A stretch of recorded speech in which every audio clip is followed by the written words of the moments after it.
Ito ang Broad Streamcast Communicators, ang naiiba at kakaibang plataforma sa digital broadcast. Mula Luzon, Visayas, Mindanao hanggang sa iba't ibang dako ng mundo.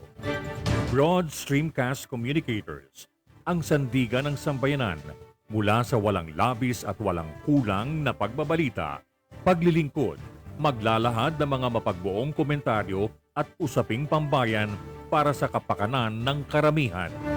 Broad Streamcast Communicators, tuwirang maglilingkod ngayon hanggang sa susunod na henerasyon.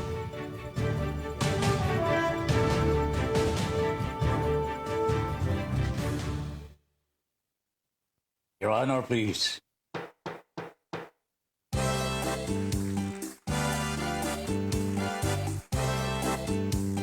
Philippines. Your Honor, please, pakinggan mo reaksyon at komentaryo. Hihimayin ni Ben Paimon ang bawat isyu. Your Honor, please. Mga kurang sa gobyerno, wala siya sinasanto. Mga baho ibibisto kahit sino. Trabaho lang, walang personalan. Ang tamaan, mabubugulan. Komentaryong makatotohanan. Dito lang malalaman. Si Binpay po inyong samahan. Your Honor, please, inyong pakinggan. Mga isyu sa ating bayan pag-uusapan. Your Honor, please. Problema ng ating bayan talakayin, pag-usapan upang maliwanagan ang taong bayan. Your Honor, please. Your Honor, please, pakinggan mo reaksyon at komentaryo. Hihimayin ni Ben Paimon ang bawat isyu. Trabaho lang, walang personalan. Ang tamaan, mabubukulan. Komentaryong makatotohanan. Dito lang malalaman. Si Binpay po inyong samahan. Your Honor, please, inyong pakinggan. Mga isyu sa ating bayan pag-uusapan. Mga isyu sa ating bayan pag-uusapan. Your Honor, please.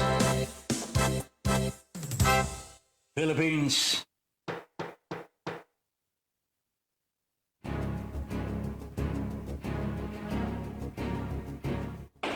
Magkaiba man ang ating pananaw, hindi tayo magkaaway kailanman. Sa dulo, makikita rin natin ang tulay na siyang daan tungo sa pagkakasundo, pagkakaisa at kapayapaan. Your Honor, please. Ben Paipon, the bridge commentator and broadcaster on board. Your Honor, please. In defense of truth, justice, and freedom.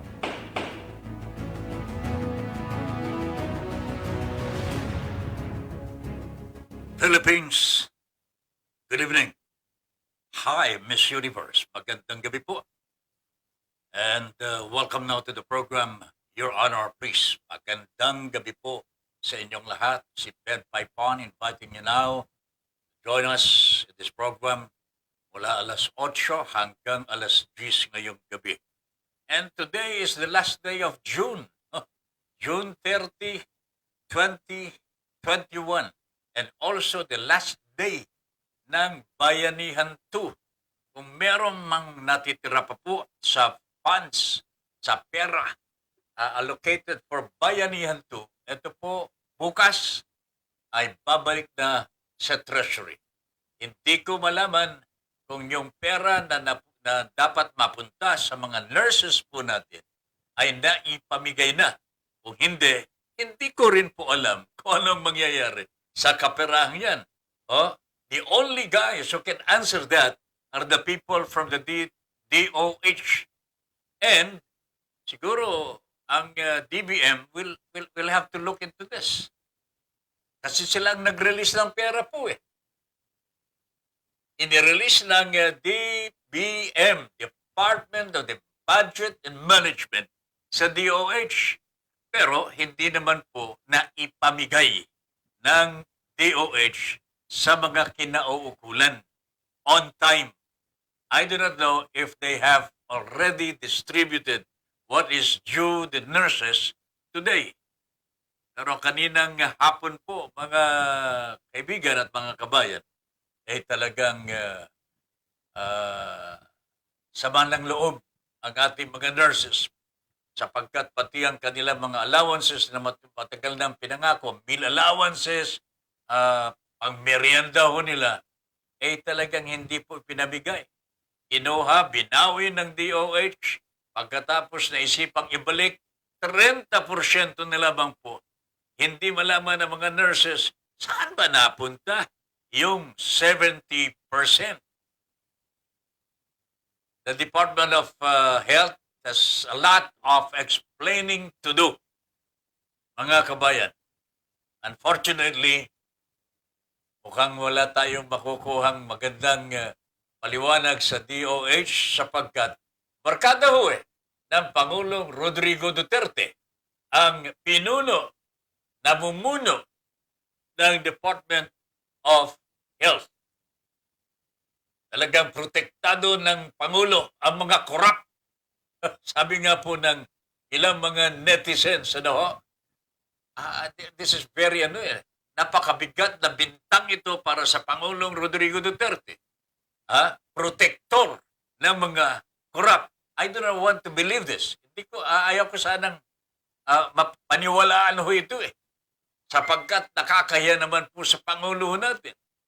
Kasi siya naman po ang nagsasabi ho sa atin noong pa, I hate corruption. Pero ngayon, siya ang protektor ng mga korap. Ano kaya ito? Batiin natin muna sila Eden Pedralves, Sanaliv Lizelle, and Josephine Roquero. Pawang nanonood at nakikinig na sa ating Your Honor, please. Ganon din po. Madam Eden Pedralves, good evening, classmate. Ben Paipon, sabi ni Eden. Good evening.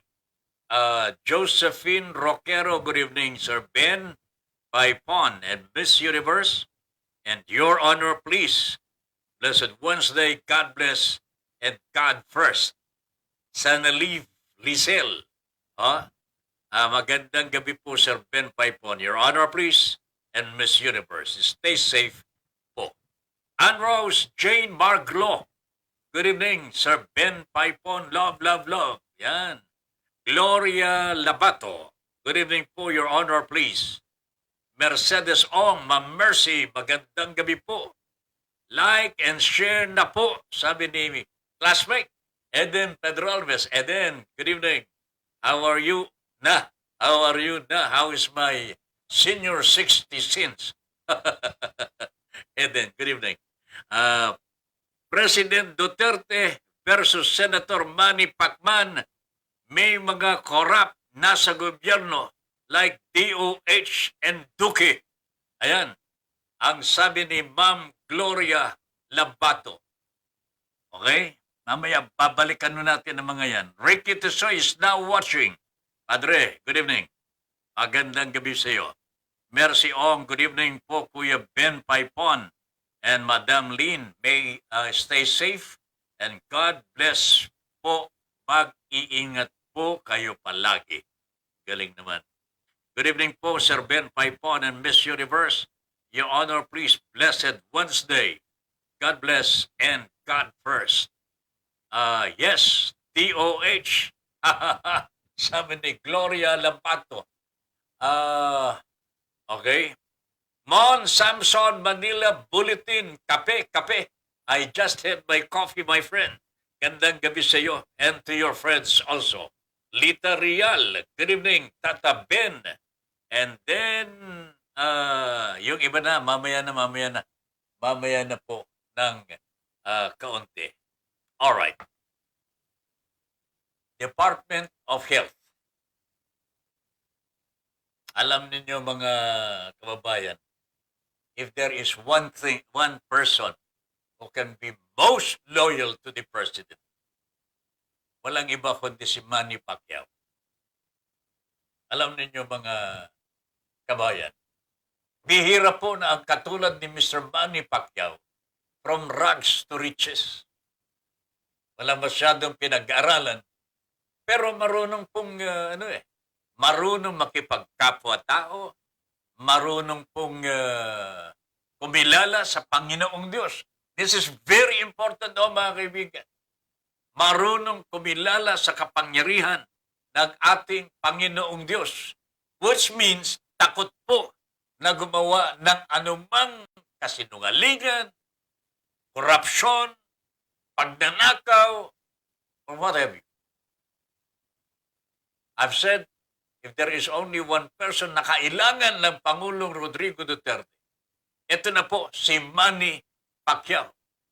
Unless politics has taken a new name na madidisregard na po yung mga tunay na anak ng Diyos. Tell me ho, mga kabayan ho, do you really think that Mr. Manny Pacquiao sinungaling, corrupt? Let me hear from you. Mga kabayan, gusto kong marinig ang sigaw ng bayan. Corrupt ba si Manny Pacquiao? Sinungaling po ba si Manny Pacquiao? O si Manny Pacquiao ay tunay na anak ng Diyos sapagkat may takot sa Diyos? Sige po, please. Tell us. Ano po ang feelings ninyo? Kasi ngayon mukhang nanindigan na po si Manny Pacquiao, and I'm very happy about this one. Isa pang trait ni Manny Pacquiao, hindi po niya po pwedeng pabayaan ang maninira sa pagkatao ng isang mamamayan. Katulad po niyan, Mr. President, sa tanang buhay ko, hindi po naman ako nagsisinungaling. Bakit mo ako tawaging liar? Ayan.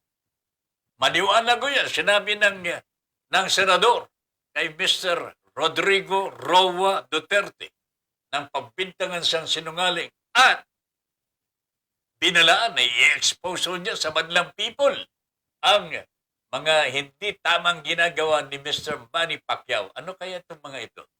Anybody who knows anything about what Manny Pacquiao had done against our country Pinayagan kaya ni Manny Pacquiao ang mga komunistang in-check na dumapo dito sa atin, agawin ang ating mga teritoryo?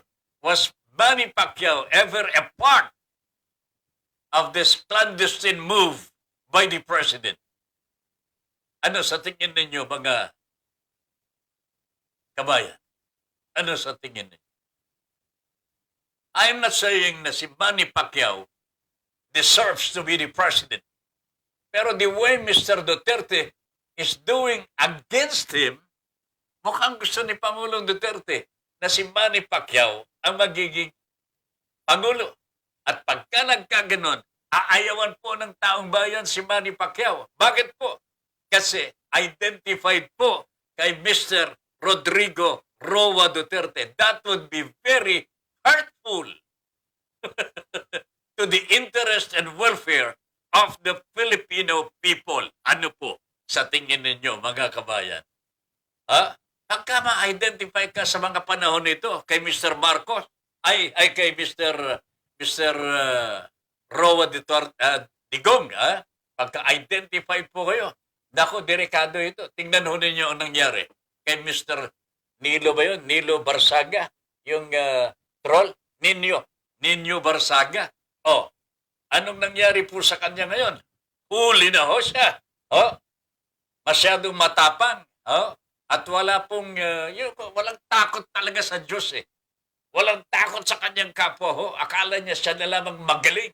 Parang yung tatay niyang si Digong. O anong nangyari? Kinalaban po niya si Isko. Kinalaban po niya ito si Trillanes. O edi, nakakulong pa ba? Meron bang bail? Ito si Ninyo. O ano ngayon ho, mga kababayan? Nag-aantay na lamang po ang taong bayan kung anong mangyayari, kung anong gagawin nitong isa pang troll ng Pangulong Duterte na kinuha po ng Department of Finance for I don't know whatever reason mga kababayan. Bakit ito kinuha ng Department of Finance itong si Mr. Nick Gabunda Jr. Troll ng Pangulong Duterte ito. Marami na pong nagawang mali. Kanyang binawi ng Facebook ang kanyang mga accounts. Pagkatapos ito ngayon, nasa puder ng Department of Finance, meron po siyang perang 909,000 pesos for the next 5 months, my friends. Can you imagine this? Ito ginagawa ho ng Pangulong Duterte at a time when there is pandemic ho, mga kababayan. At a time when there is pandemic. Sa tingin ninyo, ano po bang nasa utak ng ating Pangulo? Sabi niya, I hate corruption. Pero tingnan nyo, is this not corruption? Tingnan niyo anong nangyayari po. Bayanihan 2, which allocated some funds for our nurses. Expire na ho ang Bayanihan 2 ngayong araw na ito, mga kaibigan. Pero ang mga nurses po, patuloy na nananawagan sa Pangulong Rodrigo Duterte. Saan po yung pinangako po ninyo? Saan po yung binudget po ninyong pera para sa mga nurses' allowances? Where are they? Bakit kinuha ng DOH ang kabuuan pagkatapos nung ibalik 30% na lamang? Kinupit po ang 70%. Hindi ko alam kung ibinigay ito kay Patas Balita ho. Hindi ko alam po, mga kababayan. Pero tatanungin ko kay Patas Balita kung ito po ay napunta kay Patas Balita. Patas! Patas ba tayo ngayon? Patas Balita is watching. Good evening, my friend. Magandang gabi po. Villarreal Aaron is also watching. Ganon din po kay Ma'am Lita Real.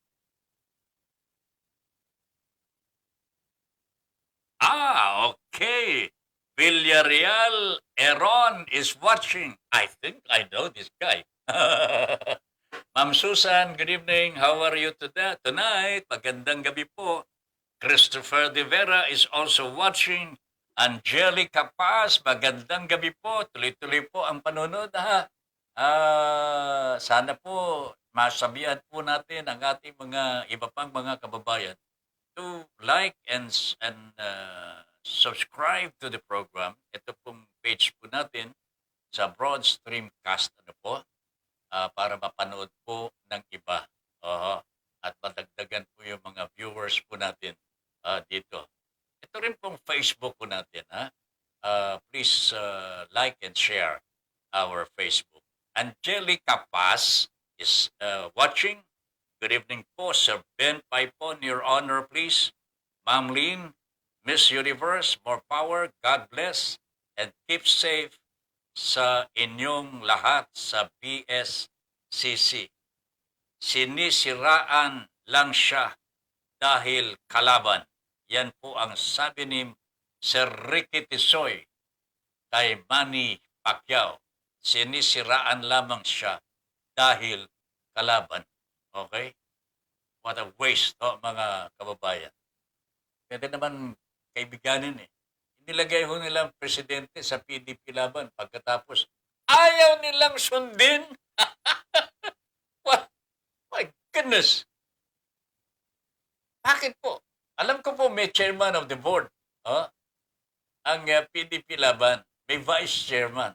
Pero may presidente. Ang presidente po, para ito po yung tumatayong magmamahala sa sa partido.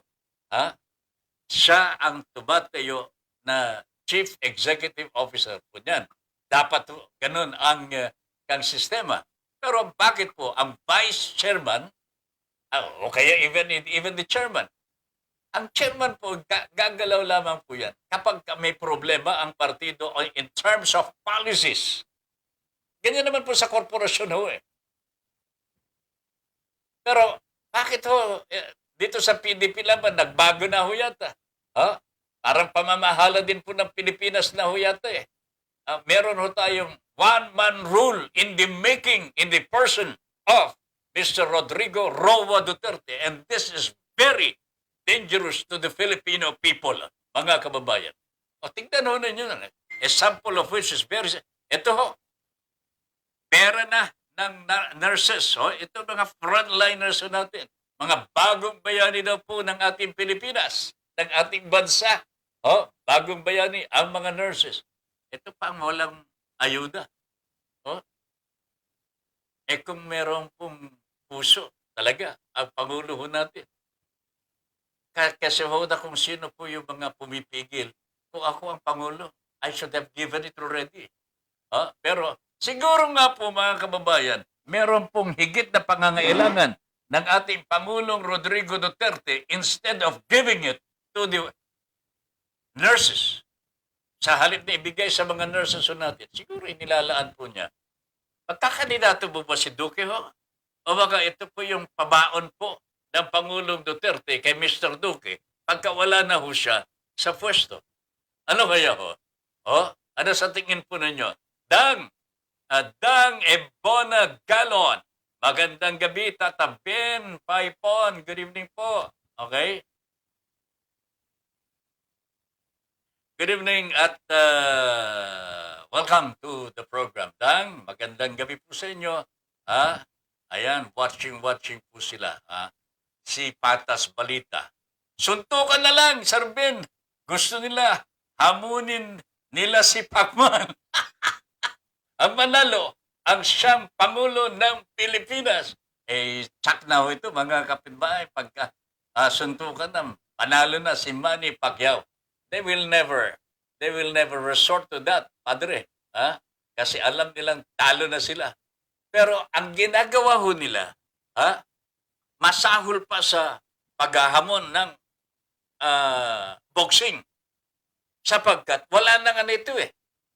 Wala nang batas na sinusunod ng Pangulong Rodrigo Duterte kung siraan niya si Manny Pacquiao. Ganun na lamang. Di ba? Nadinig ko ninyo. Sabihin mo sa akin kung sino ang korap sa aking administrasyon. Kung hindi, idideklara kitang liar, masinungaling. At sasabihin ko sa buong Pilipinas, sa lahat ng mga Pilipino, kung ano ang mga maling pinaggagawa mo nung araw. Para bagang meron sa nagawang Manny Pacquiao, magpaniwanag ho kayo. Baka meron po ba kayong nagawang masama laban kay Mr. Duterte? Laban sa asawa ninyo, sa pamilya ninyo, sa taong bayan, meron po ba kayong nagawa? Kasamaan po ba ang pagbibigay po ninyo ng ayuda sa mga nangangailangan nitong panahon ng pandemya? Kasalanan po ba ang paglingap po ninyo sa mga maralita sa panahon ng pandemya, Mr. Manny Pacquiao? Huwag lamang pong sisiksik uli si Mr. Manny Pacquiao sa punda ng Pangulong Rodrigo Duterte as if to say, Sir, pasensya na ako, nagkamali ako. Nako, may paroroonan po ang liderato ni Mr. Manny Pacquiao. Maganda nga po sana dito mga kabayan eh. Leni Robredo and Manny Pacquiao should now talk to each other. Magbigayan po itong dalawa. Total, Manny Pacquiao is still young and have a lot of things to learn. Isang term naman po ang pinag-uusapan ho dito. Pagka na lumipas po ang 6 na taon pa, ay talagang hinog na po si Mr. Manny Pacquiao. And probably, he will be the best president for the Filipino people. Ano sa tingin na ninyo mga kababayan? Mag-isip-isip po tayong mabuti sa ngayon. Okay? Nagsalita na po si Mr. Patas Balita. Patas, ang gandang gabi sa iyo. Rose, Rose Galoso is also watching. Ventura Jezreel Guillermo. Watching na rin po siya. Lars Salazar. Yan, good evening. Ricky Tisoy, pre. Pati tao sa BOC ay pinefake na rin. Nahuli, hehehe, puting nga. Alam ninyo mga kababayan, marami pong mga kababalagan ang nangyayari pa po dito sa Bureau of Customs. Akala ho natin maganda na ho ang nangyayari sapagkat wala na ho media. Hindi na makapasok ang mga broker. Hindi na po makapasok ang mga ibang mga miron sa loob ng BOC. Solo na po ng mga general ang buong Bureau of Customs, my friends. Alam po ba niyong nangyayari? Saan ka nakakita? Ha? Mga kargamento dumadaan sa Bureau of Customs. Hindi dapat suriin po ng mga Bureau of Customs people. Oh? Pinalabas ang isang kargamento ho. Oh? Pagka pinalabas ang isang kargamento na kulang-kulang ang mga papeles at kulang-kulang ang, requirements ho. Sa taxation, limbawa, may lagay ho yan. Sabihin naman natin, may lagay po yan. Kaya double kill ito eh. Nung nakalabas ho ang kargamento, the same people from the Bureau of Customs swooped into the warehouse of this importer, inuhuli yung mga kargamento. Smuggle daw ho mga kababayan. Kawawa naman po yung may-ari. 2 beses na po siyang nataga ng taga Bureau of Customs.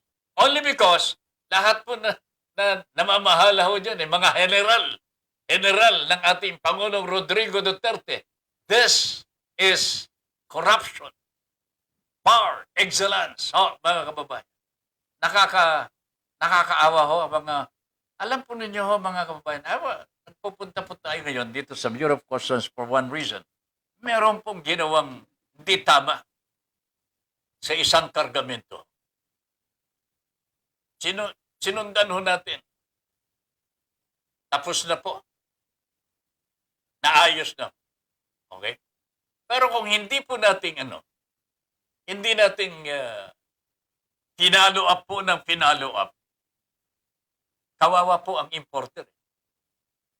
Bantakin ho ninyo na auction ang kanyang kargamento na hindi niya nalalaman. Hindi nalalaman ng importer. Ano kaya yun? Meron pong, anong tawag ko dito? Meron pong continue processing. Galing po sa Office of the Commissioner. So, hindi po sila nag-uusap. Wala pong coordination. It's to his own, my friends. Kawawa naman po ang taong bayan dito, Mr. President. Kanina ho, meron po kaming nasusundan. Nagre-reklamo, pabalik-balik sa isang unit po dyan sa Bureau of Customs. Sir, ma'am, bakit po ang aking kargamento on hold? Wala hong makapagsabi kung sino ang nag-order ng hold. Ang kanyang anak ng pating ho, mga kababayan. Wala hong makapagsabi sino ang nag-order na i-hold ang kanyang kargamento. Tumatakbo po ang rastref, tumatakbo po ang demurahe po eh. Ito po ba ang mabuting kalakaran sa Bureau of Customs ngayon? Mr. Guerrero, sir. Anak ng wetting ho, my friends. Magagalit si Sammy Gabot dito eh. Gusto nila magalit si Mr. Sammy Gabot, hindi ko lang alam kung ano mangyayari ho sa inyo. Asintado itong kaibigan ko, mga kapitbahay. Ricky Tisoy, basta't Manny Pacquiao for President. Uy, bakit? Kailan ka pa naging Manny Pacquiao partner? Ha? Naging Manny Pacquiao ka na rin ba? Ha? Sana. Sila rin. Ravenna Naya is watching now. Oy, gising-gising. Gising-gising yung mga anak ng Diyos. Anak ni Ma'am Ravenna Naya. Gising-gising na ho kayo. Ha? Ongoing na po ang programa ni Lolo ng mga Lodi.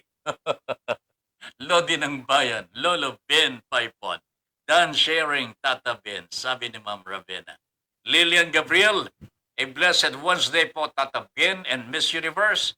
More power to your program.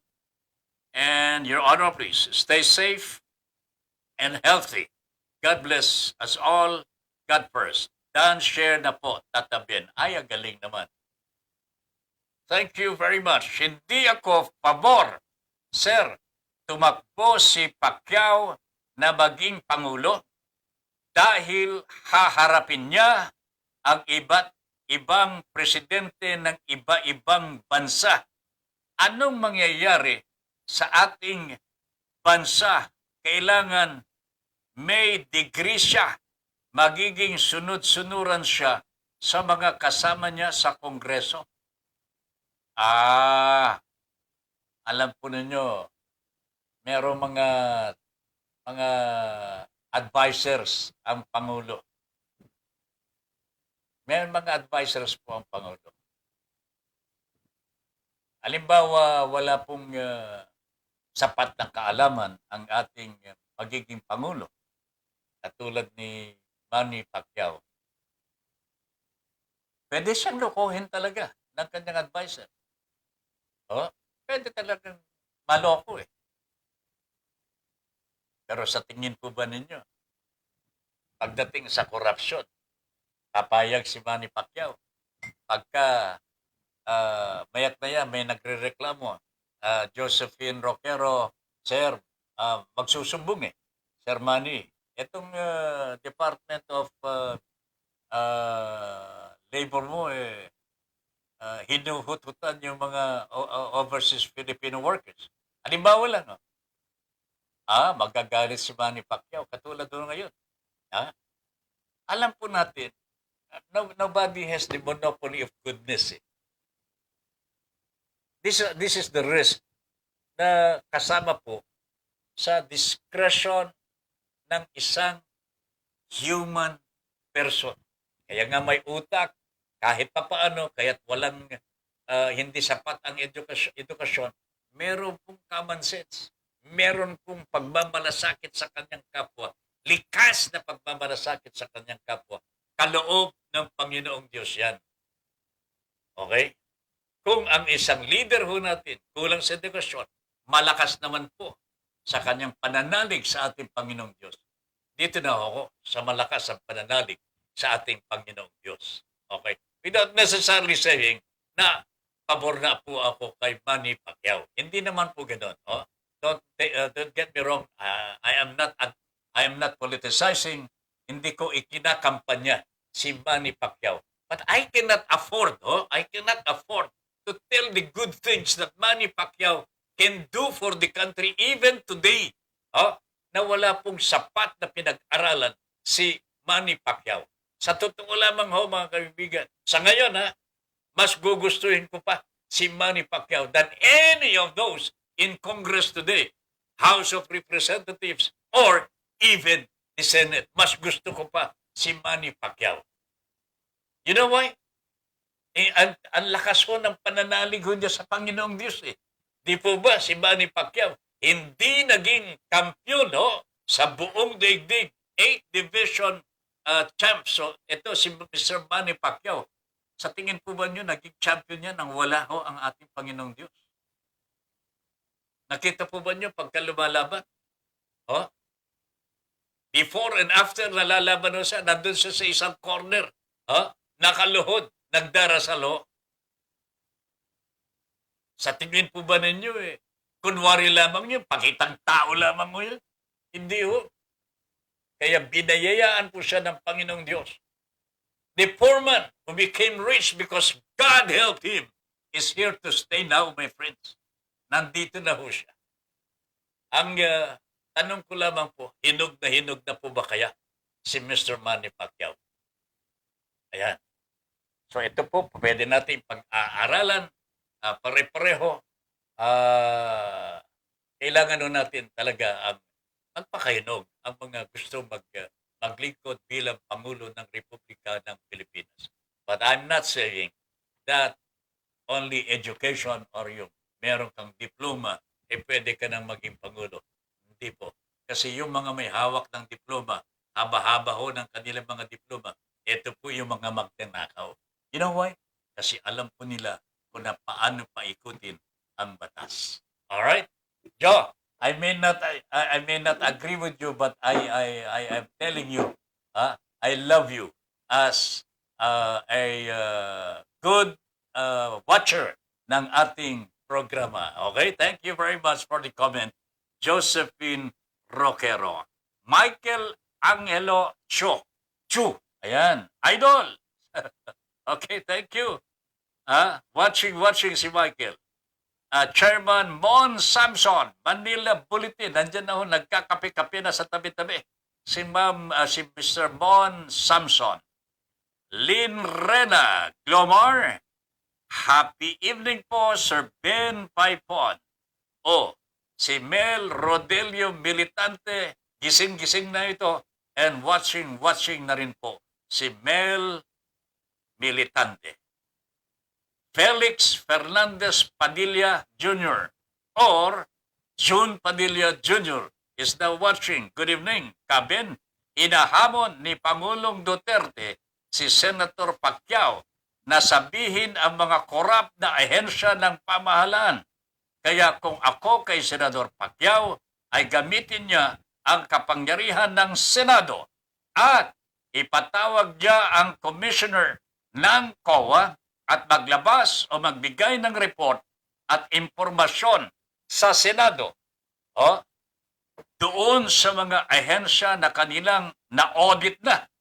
At ano ba ang kanilang mga findings at observation sa mga ahensya na gumamit at gumastos ng pondo ng gobyerno para mas sigurado may basehan at official ang report na kanyang ilalabas sa korupsyon sa ating pamahalaan na nagmula sa isang independent commission ng ating gobyerno katulad ng COA.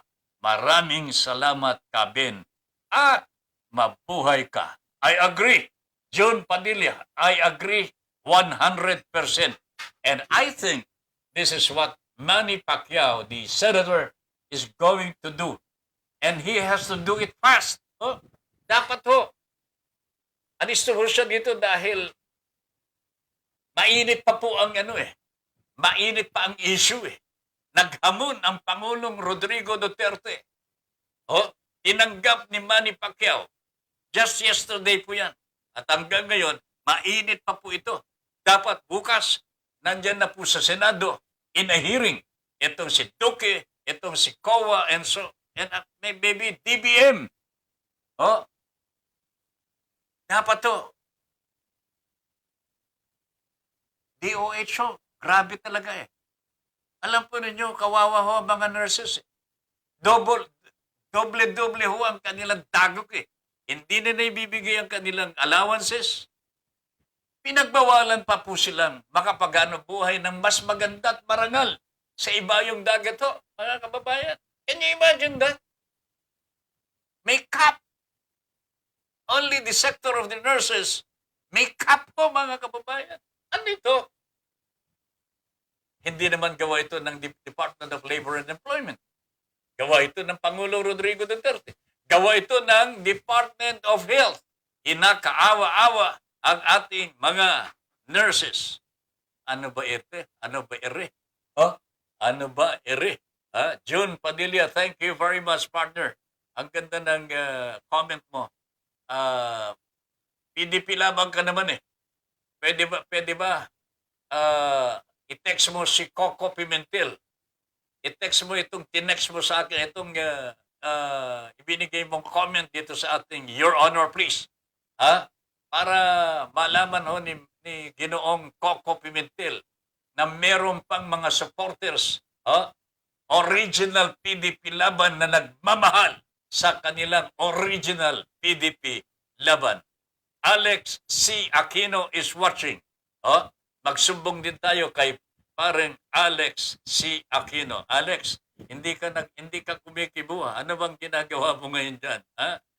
Elsa Bandoles of Banya. Good evening po, Tata Ben. God bless po. always. Thank you very much. Rangel Rialin. Hi po, sir. May nagbabanta po sa akin. Sino nagbabanta sa iyo? Ha? Si Pacquiao ba o si Pangulong Duterte? Sino? Hola, victim po ito. Oh, magpa-interview ka na, ha? Para malaman ng taong bayan sino ang nagbabanta sa buhay mo. Buonasera, signore e signori. Good evening, ladies and gentlemen, sabi ni Mel. Rangel Rialin. God bless po. Lita Real, aanhin ang may pinag-aralan. Kung malakas naman, mangurap. Yan ang masakit doon eh. O, alam ninyo mga kababayan, simple math lang ho ito eh. Yung mga mahihirap natin mga kabayan, hindi po pwede magdakaw ng milyon-milyon. O, much less, billion. Hindi na billion ang ninanakaw ho ngayon mga kababayan. Billion na ho. Nung araw, libo lang. Ha? Ha? Dumaan ang mga panahon, billion na. Oh, ngayon, billion na ho. Trillion na nga po eh. And only the educated, ito yung mga kabit-kabit po ang diploma ang makakagawa nito sa ating bansa. Mga kababayan ko, don't expect the janitor to steal from the government millions or billions of pesos because he doesn't know how. Hindi niya alam po eh. Nakita po ba ninyo?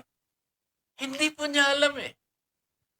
Pero yung mga nandyan sa Kongreso, nandyan po sa Senado, alam na po nila ito. Yung mga nandyan po sa cabinet ng Pangulong Rodrigo Duterte, ito po yung mga kabit-kabit ng diploma. Hindi po sila po pwedeng i-hire ng Pangulo as Cabinet Secretary kung walang proper education. Kaya nga ho yung batas ho natin sa eleksyon. Ang Pangulo, meron po bang educational qualification ang isang kandidato for president? Mukhang wala po eh. Anybody who... June Padilla, paki-research mo nga ito. I don't want to give a false statement here. Mukhang wala pong college graduate man lamang ho na requirement para maging Pangulo ang isang kandidato. Meron po ba? June? O baka naman nanonood ho yung mga kakilala ho natin mga abogado o mga constitutionalists. Ha? Baka si Eve M. Ramos, alam po niya ito. Eve, meron ka bang alam kung merong educational qualification ang isang kakandidato pang Pangulo ng Republika ng Pilipinas? Alam mo, sir, buhay pa si Miriam Defensor. Alam na niya kung sino ang korap sa gobyerno. Kaya nga ho yung mga masasamang damo ang natitira eh. Hindi ko maintindihan ito mga kaibigan. Ha? Jesse Robredo is gone. My goodness. Huh? Miriam Defensor, Santiago is gone. My goodness. Huh? Pero yung mga korap, nandyan talaga. Huh? Mr. Duque, hindi ma-uproot ho, mga kababayan. Ha? Kasi ang kanyang protector, ganyan din ho, mga kababayan. Ha? Good evening, sabi ni Miss Eve M. Ramos. Good evening po, Sir Ben Paipon. Your Honor, please. And Miss Universe. Eve, pakitignan mo nga, meron bang educational qualification ang Pangulo? Yung kandidato si Tata Rufino Pablo Tataping. Parang awa mo na. Could you please comment on this? Help me. I am not quite sure kung merong educational requirement ang kakandidato Pangulo dito po sa ating bansa. Okay? Good evening. God bless. Sabi ni Elisa Patino. Magandang gabi, Elisa. Good evening. Magandang gabi po. Alright mga kababayan. Gusto kong let's zero in on muna dito sa uh, latest development kay Mr. Manny Pacquiao.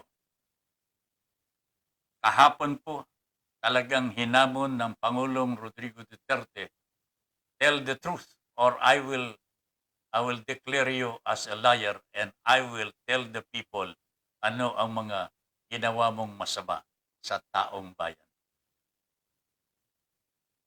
Today, it is Manny Pacquiao that has the ball. Okay? Ang sabi niya, yes, Mr. President. With all humility, I reject the notion that I am a liar. Hindi po ako sinungaling, Mr. President. At para tugon sa iyong hamon na sabihin kung sino ang corrupt sa gobyerno po ninyo, sasabihin ko na po si Mr. Duque ng Department of Health. Okay? That is the ball in the hands of Manny Pacquiao. Hinamon siya ng Pangulo. Ngayon, Manny Pacquiao, return the ball to this other side. Mr. President, ano ngayon ang sasabihin mo? To date, mga kababayan, wala pa po akong nadinig na sagot ng ating Pangulong Rodrigo Duterte. Mukhang na anong tawag ko dun sa mga manok pagka anyway. Na piluhan, parang ganun. Anyway. Yung bully pagka naharap po siya sa kapwa niya bully, either lalaban o aatras. Okay? Ngayon hindi ko alam kung sino ngayon ang aatras sa dalawang naghamon. Duterte o Pacquiao. Kasi ibinalik po ni Manny Pacquiao ang bola sa court ng Pangulong Rodrigo Duterte. Ngayon, wala pa po tayo nadidinig Nadidinig kung iimbestigahan ng Pangulong Duterte si Mr. Duque o sasabihin, hindi ako naniniwala dyan. Hindi ako naniniwala na Mr. Duque ay isang corrupt sapagkat kaibigan ko yan. No. Pero tignan natin sapagkat sinabi po ni Manny Pacquiao po kung ano yung mga inaakala po ni Manny Pacquiao na hindi maipaliwanag ni Mr. Duque. Katulad po ng pagbili sa mga rapid test kits. Di po ba? Kinakapuso tayo dito. Kaya nga hindi masawasawata ang COVID cases dito sa ating bansa dahil kulang po sa testing at saka tracing. Kulang po tayo. Ano po ang nangyari sa pagbili ng mga PPEs, ng mga frontliners natin? Ano po ang nangyari sa mga PPEs na ginawa ng pribadong sektor na pinakiusapan ng ating gobyerno na gumawa ng mga PPEs? But in the end, my friends, hindi po binili ng gobyerno natin ang mga PPEs na ginawa ng ating mga kabayan. Nag-import pa po si Mr. Duque. Ito ang gustong ipaliwanag ni Mr. Duque na sinasabi ni Mr. Manny Pacquiao. Kita na ninyo. Meron pa. Masks. Wala po bang corruption dito sa masks? Face shields? Ang laki ng corruption dito mga kababayan. Ilang Pilipino ang gumagamit ng face shield? 110 million Filipinos. 110 million Filipinos times 10 pesos. Di magkano na yan? 1.1 billion na po. Hindi naman po isang araw lamang po ginagamit yung face shield na yan. Ilang beses ka bumili ng face shield? Yung face mask mo. Magkano yung face mask? Sir, magkano? 5 pesos ang face mask. Ganun po ba kamura po ang face mask? Ha? Ngayon, ang face mask. Anyway, 5 pesos. Okay? How many times do you have to buy a face mask? Mandatory ito, mga kababayan. Sino ang may kontrata ko niyan? Iya. At marami pa pong iba. Diyos ko po, Mr. Duque, sir, Mr. President Rodrigo Roa Duterte, magpaliwanag ko kayo. Hinahamon po ninyo si Mr. Manny Pacquiao. Ngayon, the ball is in your court. Magpaliwanag ko kayo saan napunta ang mga pera na ginamit po ninyo sa pagbili. Hindi pa nga natin pinag-uusapan ho dito yung bakuna eh. Gaano na po ba karami ang bakuna na nabili ng ating pamahalaan? How much money has been budgeted for the purchase of the vaccine, mga kababayan? How much money did we owe financial institutions? So, umaabot po sa 11 trillion pesos na po ang utang ho natin panlabas. Pambili lamang po ng bakuna. Where are the vaccines today? Mr. President, I think you should explain to the Filipino people all these things. Parang ang pandemic ho, ginawang biro-biro lamang ho. O baka naman hindi biro. Negosyo talaga. Na kahit sabihin ho natin, baka pwede na tayo magluwag talaga, hinihigpitan pa rin. Pero kasi hindi pa po busog ang mga corrupt government officials. Ay, nako talaga. Oh, tama po ba ako dyan? Nako. Nakakapagod na ito, sir. Rufino Pablo is watching. Elisa Patino, good evening. God bless, sabi ni Elisa. Kaya nagagalit na si Lord sa mga politiko. Kasi noong nangangampanya, laging ginagamit ang salitang Diyos. Sasabihin maka-Diyos, maka-tao. Tapos nung nanalo na, kinalimutan na ang Diyos. Kinalimutan na din ang mga pinapangako nila sa mga tao. Naalaala lamang po nila, sarili nila. Magnanakaw pala itong gago na ito, di ba? Pasensya na ho, ha? Pasensya na ho kayo. Ha? Kung meron lang sanang mas patigas pang masabi ko dito sa mga magnanakaw na mga politiko. Ay, nako talaga. Pero that should not be said on the air. Sorry po. Alright? Patas balita. Nagtatanong pa si Pangulong Duterte kung saan office ng gobyerno ang corrupt. Oo nga naman eh. Imposibleng hindi alam ni Pangulo. Paano kasi? Wala silang total na ginagasta nila sa pera ng taong bayan. Gusto lang gumasta pero wala silang pinapakitang balance sa pera. Hindi katulad ni Patas. Negosyante ito eh. Alam po niya kung magkaano yung ginastos niya pambili ng raw materials sa halimbawa. Di ba? Alam po niya yan. Kung hindi siya ang bumili mismo, nagpabili siya, where is the balance sheet? Di ba? Merong audit yan eh. Pero dito sa Pilipinas, mukhang walang audit dito. Hindi ko nga naintindihan kung kumikibo po audit eh. Ha? Nung mga panahon nila, Heidi Yorako, nako, talaga namang these were the watchdogs of the Philippine government then. And we do appreciate. Ito, mga nawala na ho eh. Nawala talaga. Mercy Ong, Kuya Ben, hindi ko mo walang pinag-aralan ang tao. Di ba pwedeng tumakbo? Lahat ng tao, meron karapatan. Meron man pinag-aralan o wala, may karapatan. Manalig tayo sa Panginoong Diyos. Ayan. Agree ako dyan, Ma'am Mercy Ong. Kaya nga. Pero pinahahanap ko nga sa mga kaibigan natin, Ma'am Eve, Joe, o kaya paring Ricky, pakitignan mo nga sa Google.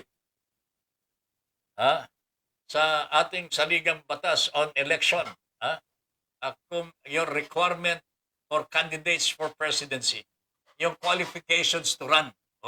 Pakitignan ninyo kung ano po ba ang minimum requirement, educational attainment for any candidate who would like to run for president of the Republic of the Philippines?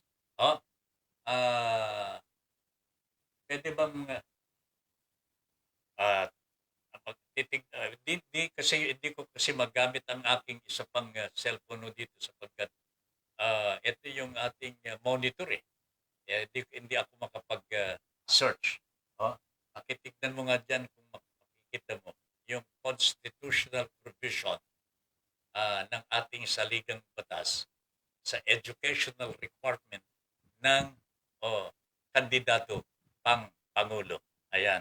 Meron po akong PA po dito ngayon na nagkakamot po ng kanyang ulo. Ha? Ako na naman. Anyway. Ma'am Mercy Ong, tama ka dyan. Pero hindi ko alam kung sasang-ayon si Joe. Sir Ben, pwede naman tumulong si Pacquiao sa taong bayan kahit hindi siya Pangulo ng bansa. Kung makadiyos siya, ang pera niya itulong niya sa mahihirap. Tama lang naman po yun. Ano? Pero alam po ninyo mga kababayan, I think wag nating pipilitin na ang isang tao na yung bang iiwanan ang sa tingin niya ay kaloob ng Diyos para siya ay maglingkod. Di ba? Hinahanap ko na sa ating mga partners kung merong educational requirement. Mel, Padre, baka mas mabilis ang mga daliri mo dyan. Can you use your fingers and scan? Ano ba ang educational attainment or qualification ng isang gustong kumandidato bilang Pangulo ng Bansa? June Padilla, sir. Ang tagal naman. Alright. Malu Fernando is watching. Good evening. Expect na ma-revive yung multi-billion tax case ni Pacman. Meron po ba yun? Okay lang ho yun. Maganda ho yun kung ilitaw na ho nila habang maaga ho. And let Mr. Manny Pacquiao answer for it. Ito na po yung sinasabi talaga. Kung wala kang kasalanan, huwag kang matakot sa mga batikos. Huwag kang matakot. Pero kung kinamaan ka, sumoko ka na kung talagang nagawa mo. Di ba? The best thing for a Christian to do when he realizes that he had committed a mistake is to atone for that mistake. Tanggapin po niya, humingi siya ng tawad. I-rectify po niya ang kanyang nagawang pagkakasala.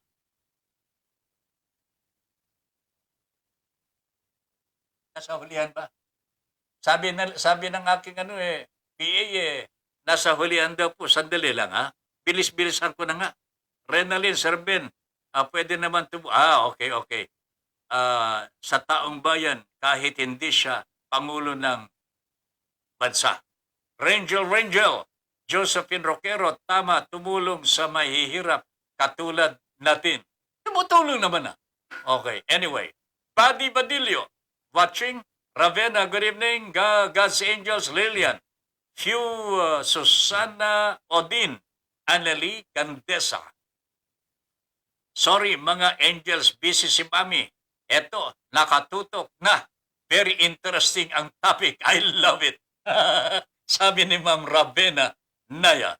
Maria Dolores Santos. Ito na ho. Mukhang ito na. Natural born Filipino. Number 1. Ito talagang confirmed ito Maria Dolores Santos. Natural born Filipino. A registered voter. Must be able to read and write. That's all I know. Mga kaibigan, that is all I know in terms of educational attainment. Must be able to read and write. Meron pa ba? 40 years of age on the day of the election. Okay? And, eto na po, must have resided in the Philippines 10 years before the election is held. Ma'am Maria Dolores Santos, mabuhay po kayo. You are the angel of the hour. Thank you very much. Is this all the requirement for a candidate for president in the republic in our country? Ulitin ko po ha. Anyone can run for president pagka ganito. Oh? Natural born Filipino. Ang ibig sabihin po ng natural born, dito po ipinanganak. Okay? Meron po kasi mga pinapanganak sa ibang bansa. Okay? Hindi, pwede po ba yun? Pwede ho yun kung ipinanganak sa magulang, pareho magulang na Pilipino. Pero natural born, dito po sa Pilipinas, ipinanganak po ito. Registered voter. Kayo po ba nakarehistro na? Matagal nang nananawagan ng COMELEC, magparehistro na ho kayo para makaboto at iboto kung kakandidato ho kayo. Must be able to read and write. This is what is very important here, mga kababayan. Must be able to read and write. Why do you think our constitutionalists did not put there as a requirement must be a graduate of a masteral degree? Bakit hindi po nila ginawa ho yun? Bakit po ang qualification is only must be able to read and write? Hindi po matatawaran ang dunong ng mga gumawa ng ating saligang batas. Pero sa tingin po ba ninyo, mga kababayan, with this qualification, nagkamali po kaya ang ating mga constitutionalists? Meron po akong kaibigan na constitutionalist, pero hindi makontak. Pagka kinukontak ko namin kasi, ang garal-gal ho ang kanyang telepono at ang kanyang internet. Ganda. Bakit po meron pong mga ibang lugar dyan sa Antipolo na grabe po ang pangit ng signal? So, must be 40 years of age at the day of the election. Manny Pacquiao is more than 40 years old already. And he is still fighting.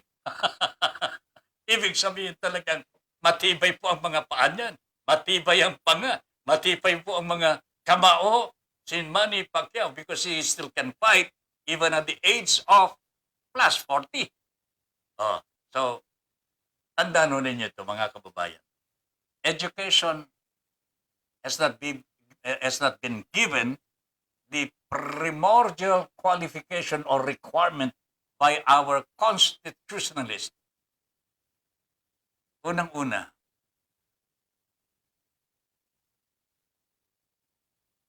ang edukasyon, kahit ito po ay napakahalaga, hindi po basehan yan ng kabutihan ng tao. You may be a doctor of philosophy graduate, a theologian, an engineer par excellence, katulad ng aking kaibigan, Mr. Andy Lauzon. Pero it does not speak, that profession does not speak about character. Pagka ang edukasyon may character po, yan ang napakaganda. Pero kung walang character na maganda o galing maganda, edukasyon lamang, pero magnanakaw ang kaakibat, ito ho ang pinakadelikado sa lahat. Kanya siguro ang mga constitutionalists po natin did not even dare to put as a requirement itong tinatawag na educational requirement for any candidate who would like to become president of the Republic of the Philippines. So maliwanag ko dito, mga babayan. Maria Dolores Santos, mabuhay po kayo, ma'am. Thank you very much. Meron din po dito kay June Padilla.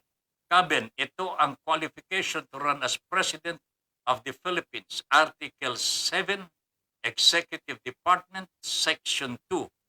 No person may be elected president unless he is a natural born citizen of the Philippines, a registered voter, able to read and write, at least 40 years of age on the day of the election, and a resident of the Philippines for at least 10 years immediately preceding such election. Yan lang kabin ang qualification. Kaya pwedeng tumakbo presidente si Madam Mercy Ong. Ayos yun. Ma'am Mercy. Oh, hanap-hanap ka na ng kaunting pang-ayuda. Pang-ayuda para takbo tayo pareho. Ha? Ano na? Ma'am Jo. Thank you very much, June. So, pareho lang. I thought this was the requirement po. Able to read and write lang. Kaya lang, hindi ako tsak. Baka kasi pinag-uusapan po sometime in the past, siguro 10 years na rin po ito. Gusto, nung tinatalakay ho yan, yung 1987 Constitution, napapagtalunan po yan eh. Paglalagay na po ba tayo ng educational requirement for president, yung kakandidatong pampangulo. Ang nanaig po ito pa rin, yung unang probisyon ng ating saligang batas na ginawa ng ating mga ninuno. Okay? And I think even in the United States, wala rin pong ganyang mga educational requirements as primary requirement to become President of the United States of America.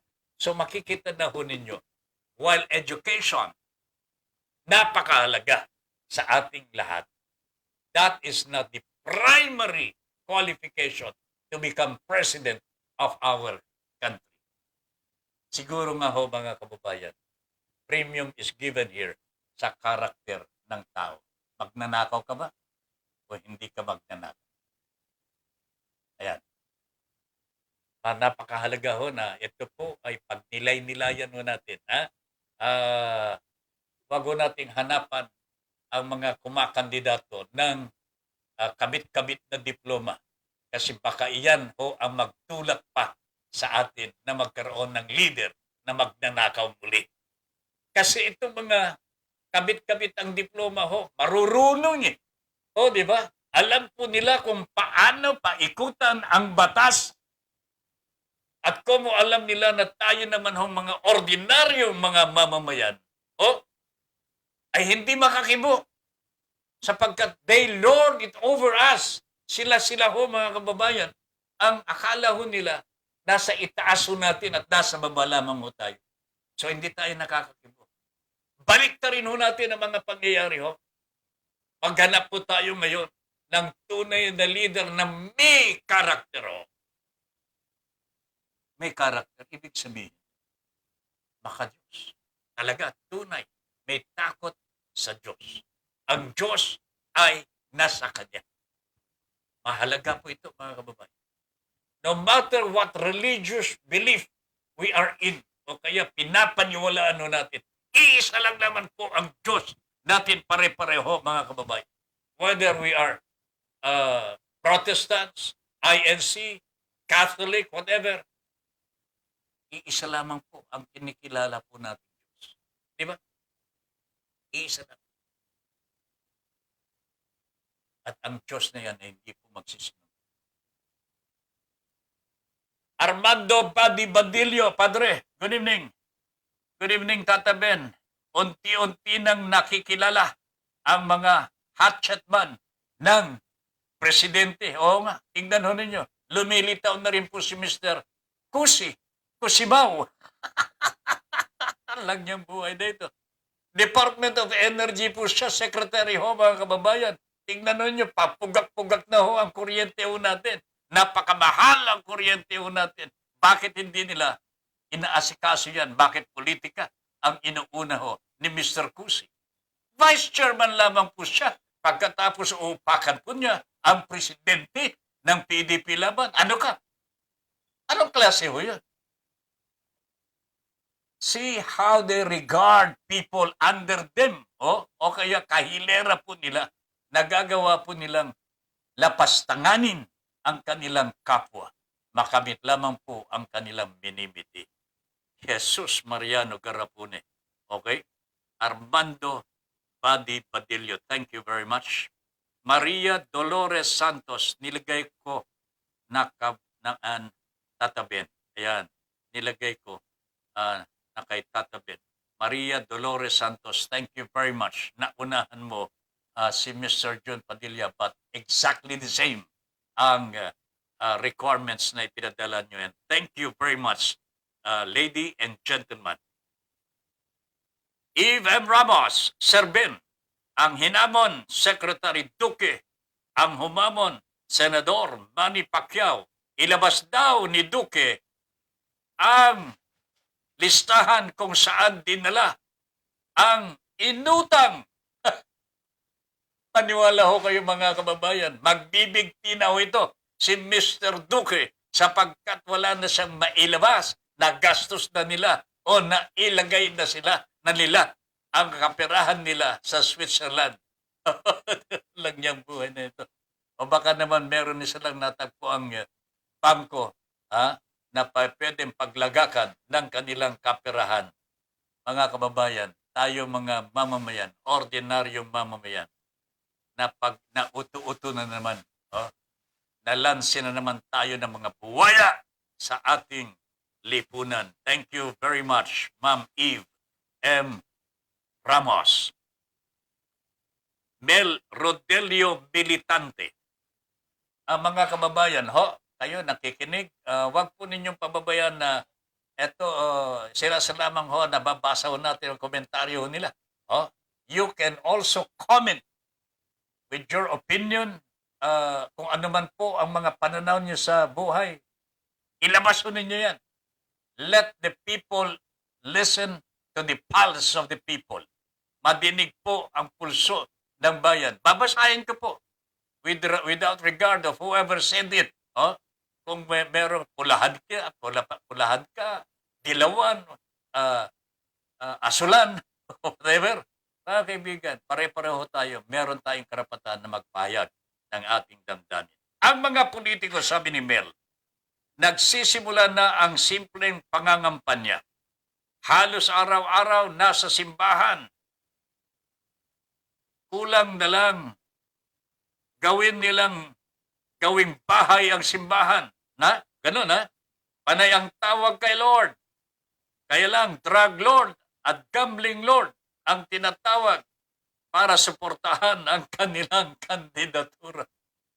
Alam po ninyo, magandang ang ginagawa ng mga politikong ito Pagka halos lahat ng misa ng simbahan, nandyan sila at nasa una. At pagka nangungumon yun, sila ang nangunguna para kitang-kita ng taong bayan. Pagkatapos po, pagka nasa bahay na, nasa opisina na,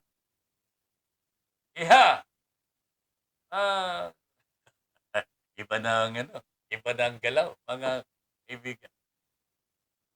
Dito po nakikita natin ang karakter ng tao. Napakahalaga ang pag-ugali, asal. It is not the educational attainment that matters po, kababayan.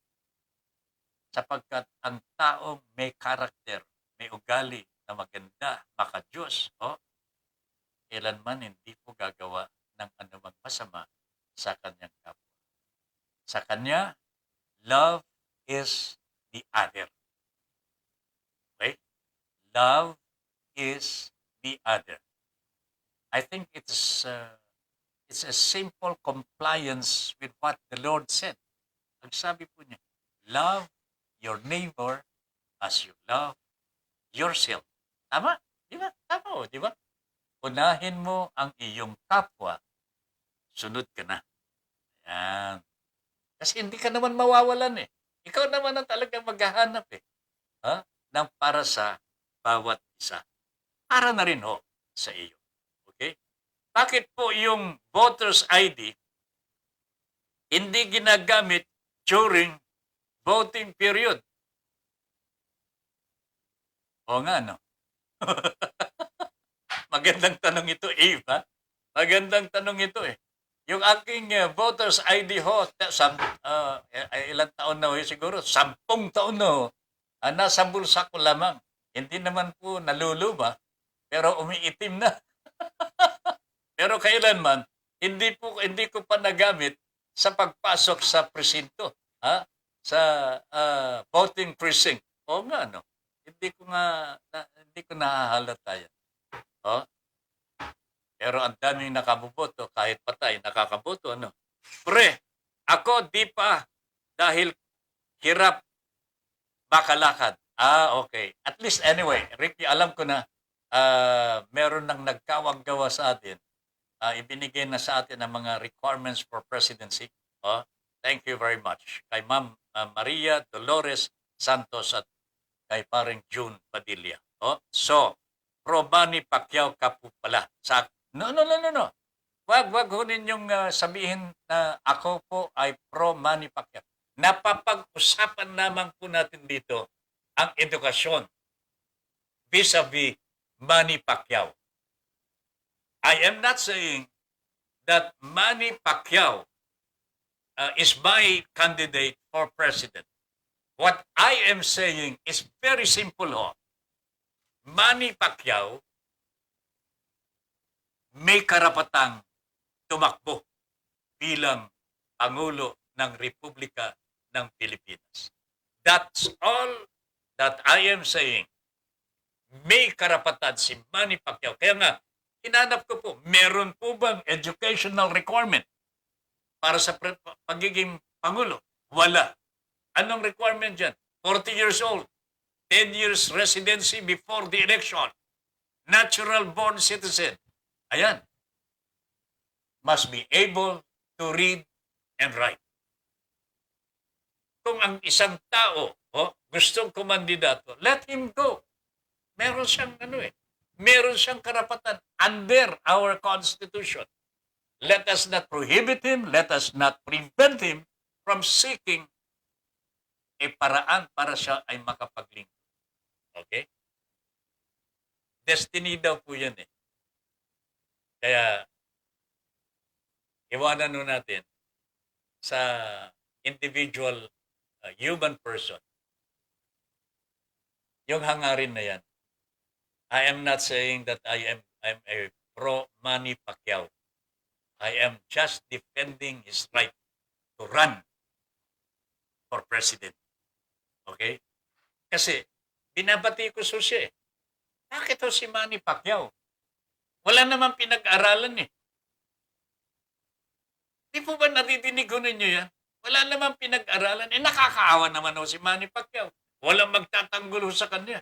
Di po ba tayo mga mamamayan talagang dapat ipagtanggulo natin kung ano ang katwiran, yung tamang katwiran. Dapat tayo ipagtanggol natin ano po yung tama, ano po yung totoo. Di ba?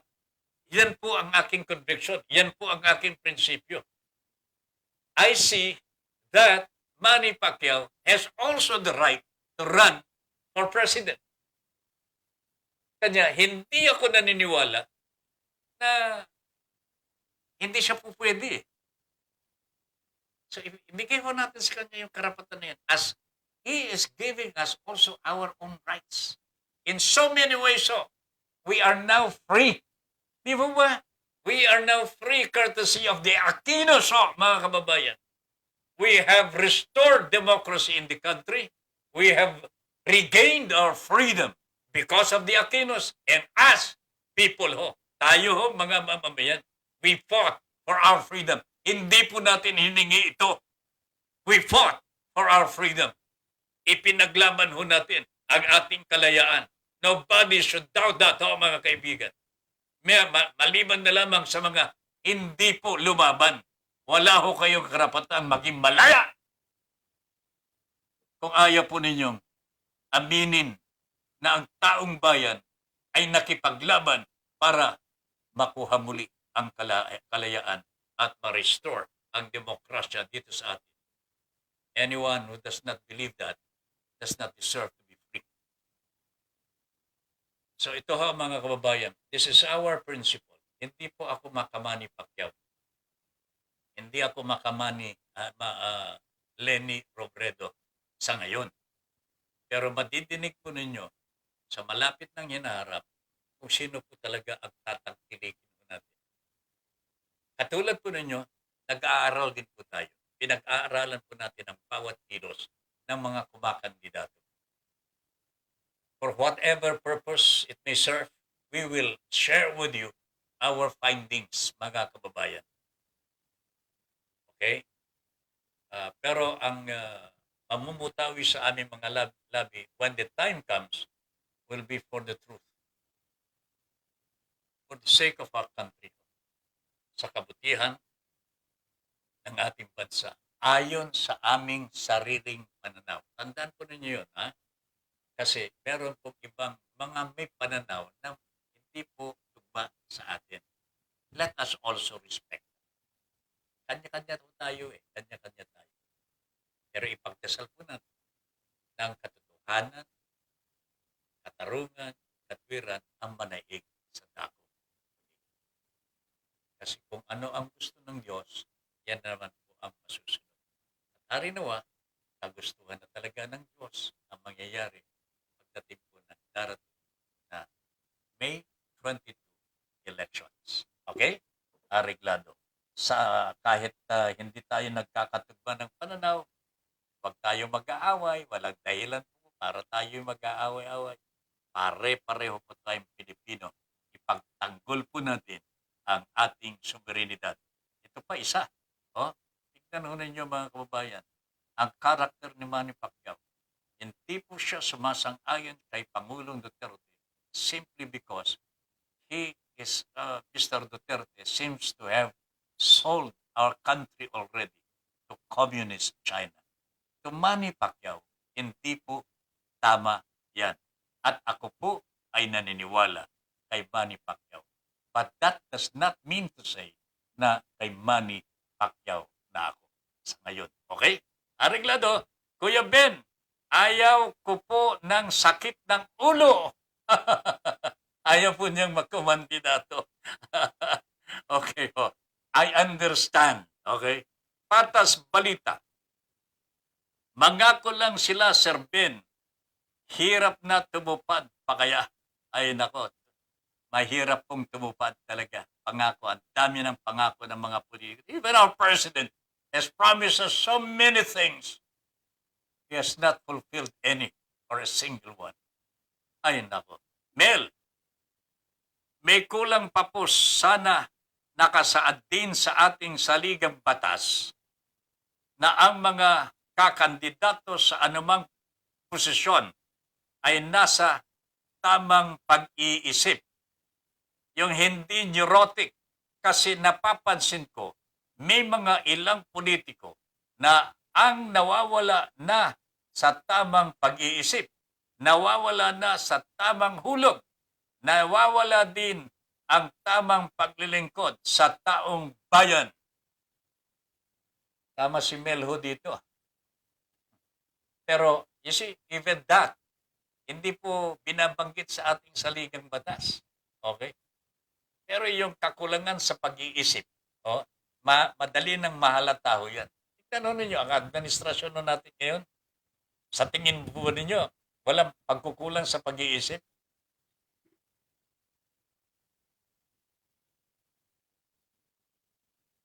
Ano sa tingin ho ninyo, mga kabayan? Wala bang kakulangan sa pag-iisip? Sa tingin ko, malaki ang pagkukulang mo. Ha? Yun na lamang po pananatili ni Mr. Duque sa kanyang posisyon. Ha? Despite so many sectors of our society clamoring for his head. Yung mga mag-resign na ho. The President continues to trust him daw. Katulad din po ng trust na ibinigay ni Mr. Duterte kay Mr. Paeldon when he was Commissioner of the Bureau of Customs. Kahit nakalabas ang bilyong-bilyong pisong halaga ng mga shabu. Can you imagine that? Yan po ba hindi kawalan ng tamang kaisipan na hindi parusahan yung mga gumawa ng katarantaduhan sa tao at sa taong bayan at sa gobyerno. Di po ba kakulangan sa pag-iisip po yun? Simple lang eh. And how many government officials are into that position even today? Sa Bureau of Customs nga po ngayon, mga kababayan, nakakatakot. E tingnan nun ninyo, sa utos ng Pangulo, ito pag-uusapan nun natin ito, meron pong smuggled sports cars sa Bureau of Customs. Ito yung Porsche, Ferrari. Alam po ninyo, mga kababayan, ngayon lamang po ako nakapagsapatos ng Ferrari. Yung goma. Meron pong nagbigay kasi sa akin. Salamat po. Hindi ko nababanggitin kung sino man yun. Pero magandang kalooban. Pero sapatos lang po yun. Eh paano ho yung kotse? Mahal ho yun. Billion ho ang halaga ho na. Ferrari, Porsche. Ito yung mga sports cars galing po sa ibang bansa. Na talagang milyon-milyon ang halaga ho. Na-smuggle ho sila at nakarating po dito sa Pilipinas. Para ipakita ni Pangulong Duterte na siya po ay makapangyarihan, ano ang ginawa ho sa mga sasakyan na ito? Bago ho mga ito brand new. Pinagiba. Pinasiba. Sinira. Sa nag-iisip ng mamamayan, bakit kaya? Di ba? Kung ibenta mo yan, kasi pag-aari na ng gobyerno, hindi abandoned recovered by the government na ho yan, mga kababayan Kasi huli nahuli smuggling Okay? Pag-aari na po ng gobyerno yan. Pwede nang i-auction yan. Kung yan po ay droga, sunugin. Wala hong magre-reklamo. Pero kung sasakyan at wala naman pong masamang gagawin sa kapwa, di ba? Hindi naman makaka-epekto sa kalusugan ng taong bayan kung ibenta mo at gamitin sa mabuting paraan, no matter na smuggled ito. Tama? Okay, tama, di ba? So, pakikinabangan mo At sa panahon na ito, na kailangan ho ng taong bayan ang ayuda, yung halaga ng mga sasakyan na yan, kung naibenta ho baka napunta ho sa mga jeepney drivers na wala pang ayuda. Yan po ang tinatanong ko dito. Hindi kaya nagkulang sa tamang pag-iisip ang taong nag-utos na pabasira ang mga sports cars na yan. Kung gusto pong parusahan ng Pangulong Duterte ang smuggler, wag yung sasakyan ng sirain mo. Kasi wala naman magagawa yan kung wala yung tao. Ang tao po ang naging masama ko dyan. Kanya, hindi yung sasakyan ang sirain, kung hindi yung tao na nagparating ng sasakyan na wala sa lugar. Tama?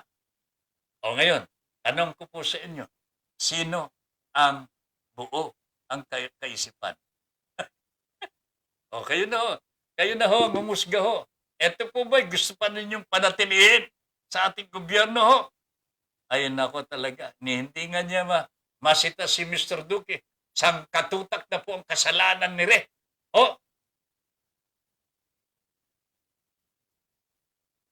Sabi nga ni Manny Pacquiao sabi nga ng mga kapanalig ni Manny Pacquiao, what now, Mr. President? The ball is in your hands. Wala pa akong nadinig na sagot ng Pangulo sa tugon, sa hamon ni Mr. President galing po kay Manny Pacquiao. Did you hear anything from the President about investigating Mr. Duque? Alaho unless hindi ko na napanood, pero baka manonood uli ako ng mga balita bukas. Hahanapin ho natin kung may tugon ng Pangulo. At kung nakapaghain na po ng resolusyon si Mr. Manny Pacquiao for the investigation of Duque para mapatawag po ang COA, mapatawag po ang DBM, at malaman ng taong bayan saan po ba napunta ang budget pambili ng bakuna, pambili ng PPE, pambili po ng mask, pambili po ng face shield, and so on and so forth, testing kits. Nako, Nasaan napunta yung budget para sa mga teachers, mga nurses ho natin? Nakakaawa na po ang mga ito. Oh, mag-expire ngayong araw na ito, mga kayo. June 30 is the expiration of Bayanihan 2. Yan. May budget po malaki ho ito. Hindi po ipinamudmud. Ngayon, ibabalik po sa treasury. Kaya, ayawan ko lang ho. Hanapin ho natin. Oh? Dang Cordero, magandang gabi po. Jomay Maymar, watching.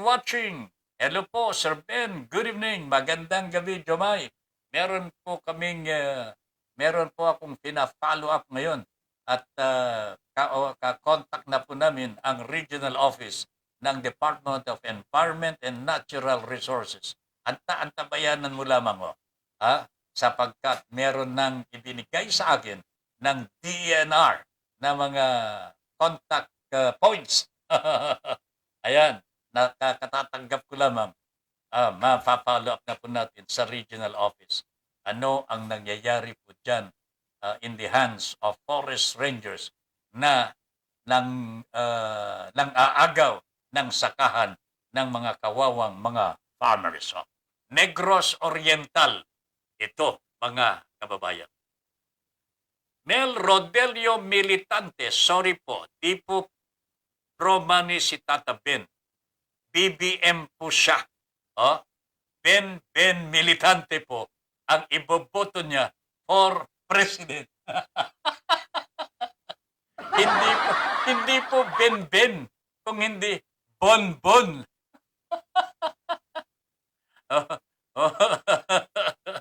Pero alam ninyo mga kababayan, darating pang panahon, we will, malalaman ho ninyo, kanino po tayo. At kung sinabi ko kanino po tayo, sana ho magkakaisa po tayo. Kasi ang pipiliin mo natin, yung talagang makakatulong po sa atin. We have to consider, saan po ba tayo ngayon? Ano bang nangyayari sa buhay po natin? Napakatalino natin. Napaka-edukado natin. Napakaganda po ang pinagmulan ho natin as far as character development is concerned. Baka Diyos po tayo sapagkat nahubog po tayo sa pagmamahal sa ating Panginoong Diyos. At a very early age, tayo po ay kabilang na po sa mga anak ng Diyos. Paglaki ho natin, namumulat na po ang ating relasyon with our Lord. Mga kababayan, ito ho ang talagang dapat po natin pasalamatan sapagkat sa murang edad pa lamang exposed na po tayo sa ating Panginoong Diyos. Kilala na po natin ang ating Panginoong Diyos sa pamagitan po ng ating mga magulang. Saan pa ho kayo? Kaya lang ho, bakit po ganito? Beno, sabi nga ng Panginoon, may kalaban tayo dito mga kapatid. Sabi ng Panginoon. At hanggang ngayon, talagang naglo-launch pa rin ng kanyang pagbabakasakali na magapi po ang inyong Panginoon. Sabi po ng Lord natin, nandyan po si Satanas. Nandyan ho si Satanas. Nag-aabang lamang na magkamali po ang ating Panginoon. Hindi naman po pwede magkamali yan. Magkakamali po ang anak ng Diyos, pero hindi po magkakamali ang Panginoon po natin. Kaya dito tayo manalig. Okay? Sana ho, yung gagawin natin pagpili sa susunod ay yun, para sa bayan na talaga. Okay? Para sa bayan. Okay? Mary Marilyn Makasukol Onyate is watching. Mary, good evening. Magandang gabi po. Lilian Gabriel, sabi ni Mary, good PM po, Tito Ben. Kabati po, Marshall Henova Onyate. Oy! Si Marshall, happy birthday today po, Uncle.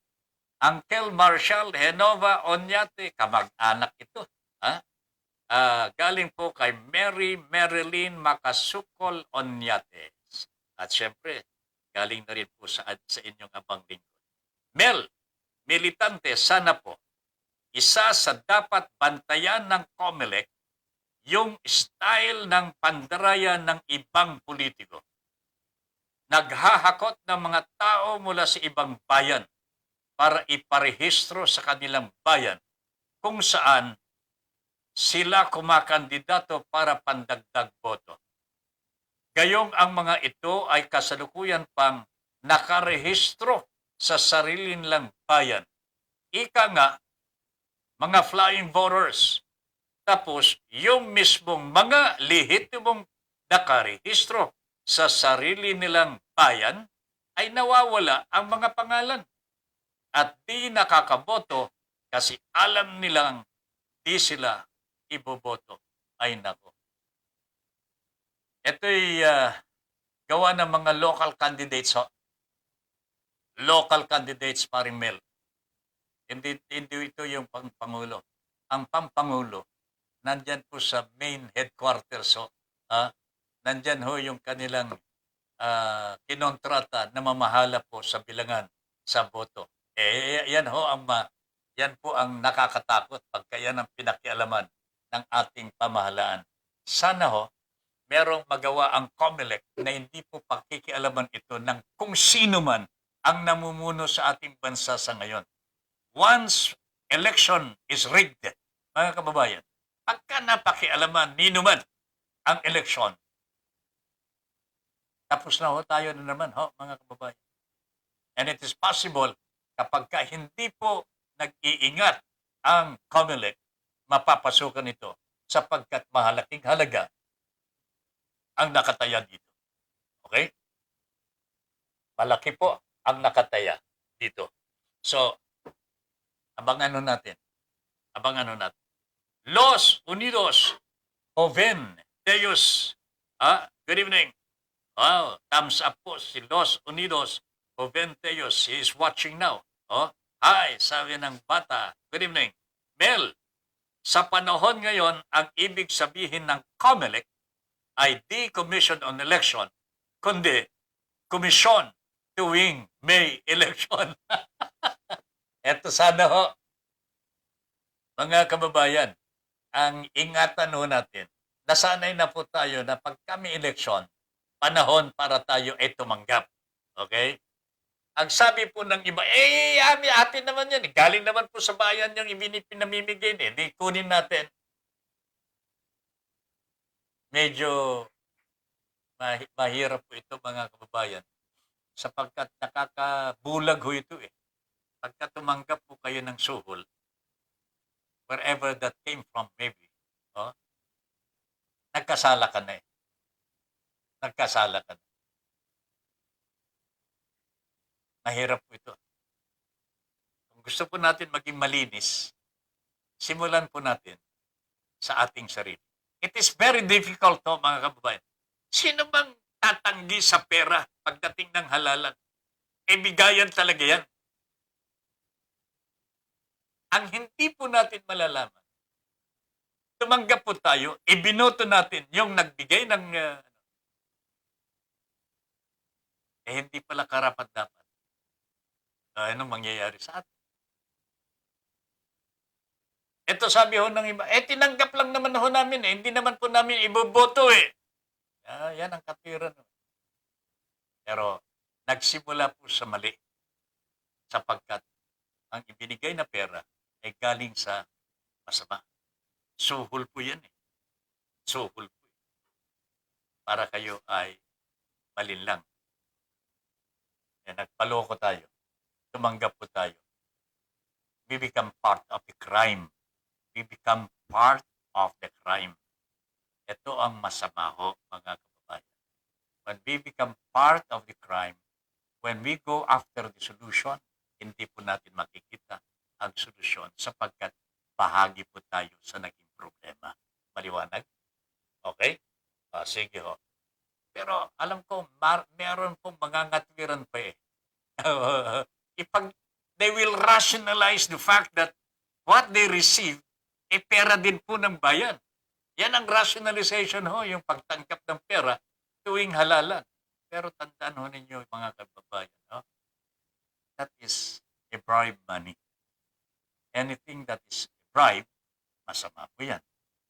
Tumanggap po tayo, ibig sabihin, naging masama po tayo dahil tumanggap po tayo ng bribe money.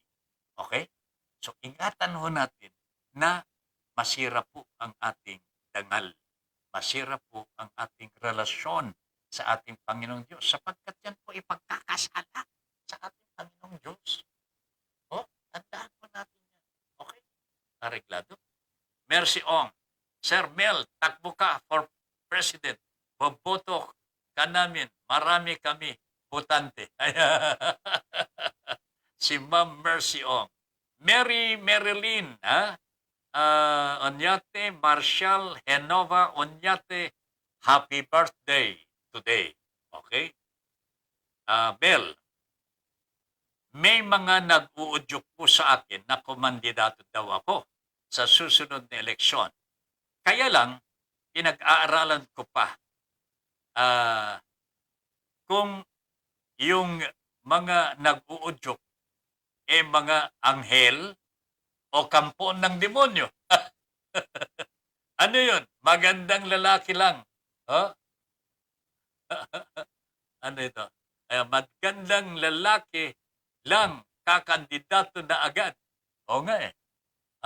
Dinadaan sa pogi-pogi. Pagdating sa laman ng kaisipan, negative naman. Ako, Panginoon ko po. Magandang lalaki lang. Pagdating sa kongreso, halimbawa, upo-upo lang. Wala hong magawa. Naku, Diyos ko po. Kayo na ho ang bahala. Basta ang payo-payo ho namin sa inyo. Let us be wise this time. Yung mga nagawa ho natin mga pagkakamali ng mga nakalipas na mga panahon hanggang ngayon, dapat ho siguro iwaksin na po natin. Harapin po natin ang katotohanan. Kung hindi po tayo magtutulungan para sa bukas ng susunod na salinlahi, tayo po ang sisisi. Isipin po ninyo, ang susunod na salinlahi ay walang iba kundi ang mga anak din ho natin. Sila po ang anak ho natin, mga apo natin. Pagkatapos, ipaghahanda ho natin sila ng napakasama. Hindi po maganda yun. Hindi po yata maganda ang mga ganyan. So, meron tayong responsibilidad. Napakahalagang responsibilidad na gagawin. Okay? Pero Kuya Ben, nakamasid ang Diyos. Tama po yun. Ma'am Mercy. God is always watching us. Tandaan niyo, God never left us. Ni minsan, hindi tayo itiniwalag ng ating Panginoon.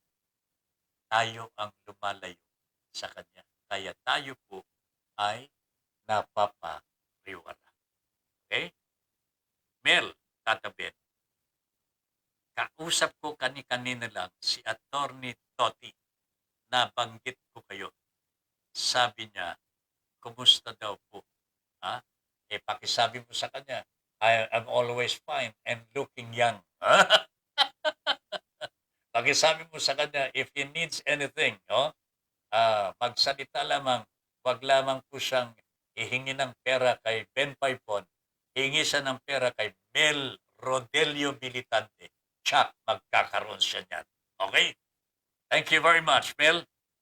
Sabihin mo kay Attorney Toti whatever his plans are, baka makatulong tayo. Okay? Patas balita, subukan na naman natin ang Pangulo na wala daw pinag-aralan, Sir Ben. Wala hong masama sa akin ito. Patas eh. Sa totoo lang, nadidinig ninyo ang mga pananaw ko. Very vocal po ako dyan. I am not against anyone seeking a higher position kahit wala po siyang pinag-aralan. Mahalaga po sa akin yung karakter po ng tao. Ano ba siya? Di ba? Ano ba siya? Nakikilatis naman ho natin ang mga tao. Alam po natin kung ito'y tunay na maka-Diyos, maka-tao ho. Alam po natin yan. Kasi nakikita ang karakter ng tao sa kanyang pakikitungo sa kanyang kapwa. Merong palamuti, meron pong balat kayo, and so many other things that will prove that he is not true to his character. Malalaman ho natin yan kung talagang gagamitin po natin yung ating sariling pag-iisip. Ihilingin ho natin sa ating Panginoong Diyos na gabayan po tayo sa aspetong ito sapagkat hindi po mahal Ramos yan. Alam ni Patas balita yan. Okay? Sabi nga ni Patas, subukan mo natin. Ang Pangulo na wala daw pinag-aralan, Sir Ben. Bukas po ako dyan. Bukas ako talaga dyan, Padre. Bukas talaga ako dyan. Eva Ramos, watching pa rin. Sunny Baguio is watching. Good evening, Sunny. Mel, sabi ko, batang-bata pa po kayo. 37 years old. Yan, ang tama. sabi, bakit daw tatabihin ang tawag ko sa inyo kung bata pa kayo? Alam mo, sabihin mo lang sa kanya, tatabihin, paggalang lamang ho, hindi sa edad yan, kung hindi sa kanyang prinsipyo. Ayan, kasi ang prinsipyo, hindi po nalalaos yan. Okay? Approve? Hindi nalalaos yan. Okay. Mananatiling sariwa ho yan kung pinapahalagahan. Conviction, your principle. Okay? Alright. Thank you very much, ha? Alright, ho. Ay, nako talaga naman. Palapit na naman ang palalapit ang ating paghihiwalay. Ilang minuto na lamang po. Tapos na naman ho ang ating programa. Pero ako'y natutuwa ho sapagkat kung titignan ho ninyo ang laman ng mga komentaryo ng ating mga taga-subaybay, ang laki po ng pagbabago. Naniniwala po ako na tumitimo ang mga kahit papaano aral na nagmumula dito po sa Your Honor Peace. Ano po? Sinisikap ko po ito na ipaliwanag ko sa abot ng aking kakayanan. Kasi sa tingin ko po, ito ang kailangan natin.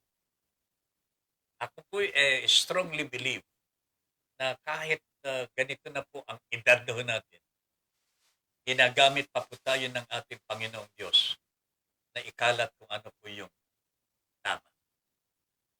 Ibahagi po sa inyo kung ano po yung totoo. Ito naman po ang pinagsusumikapan ng inyong lingkod, Ben Maipon. Tulungan po ninyo ako na makatulong po sa inyo. Gaya po ng ginawa ninyo kanina, nanawagan po ako. Baka meron po nakakaalam sa inyo paano gamitin yung Google. Ibahagi naman ninyo sa akin yung mga requirements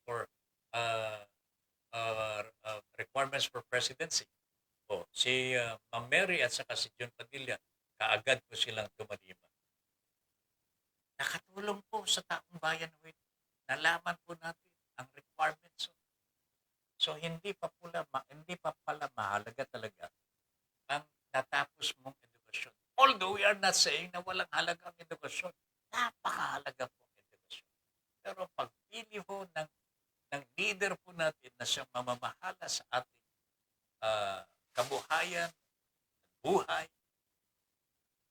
karakter ho. Kailangan ho natin. Okay? Yan din po ang sinusunod ni Noynoy po ng kanyang panunungkulan. Hindi po siya hindi po niya pinakikilala ang kanyang sarili. Ay, ako ang presidente ng Pilipinas. Ako ang leader ninyo. Manood, makinig kayo sa akin. Hindi. Pero sabi ho ni Noynoy, kayo ang boss ko. Hindi ba? Pinigilan naman niya yung mga abusado, mga opisyalos niya. Walang wang-wang. Kita ho ninyo yung nasa isipan, yung karakter ho ng tao. Napakahalaga ho dito. Kanya ang dami po niyang nagawa. Of course, may mga pagkukulang din po siya. Hindi po nawawala ho. Ang mahalaga, ipagpatuloy mo yung tama. Okay. Pagpatuloy po ang tama. So, ito ho ang tungkulin po natin, mga mamamayan ngayon. Edwin Peralta, Senior. Padre, good evening. Where are you na? Nasa Tugigaraw ka ba? Cavite. Okay? Ayan. Kain na po tayo. Sinampalukang manok. Ulam ko. Sabi ni Mel Rodelio Militante. Ayan Manok ang ulam po niya. Sinampalukang palukan. Ay, sarap naman yan, partner. Ha? Ano kayang ulam nila Edwin Peralta? Oh? Manong Ben, kanina pa ako nakamonitor sa iyo. Shout out sa mga taga Isla Calayan na. Okay. Okay. Balita ko, nagka-COVID na rin po doon. Pero I think it's being controlled now. Hopefully, mako-control po yung COVID dyan sa Calayan. Kapabayaan lang ho ng mga nanunungkulan dyan pagka na-COVID pa po ang Calayan. Kasi isolated island yan eh. You have to cross the sea before you can reach the island. Eh, papaano lang kung hindi? Walang testing. Pagkatapos papasukin mo yung mga banyaga sa ating isla. Eh, kalukuhan na ho yan.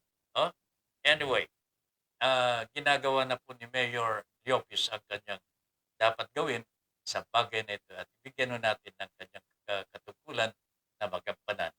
Okay? Mayor Llopis, magandang gabi po sa inyo.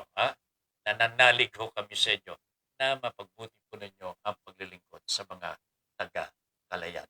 Alright, wala na tayong oras po sa kabuuan ng ating Your Honor Peace. Gusto ko po sanang pagkumparahin po kanina itong statement ni Justice Secretary Guevara at PNP Director General Eleazar tungkol sa panukalang armasan ang mga civilian.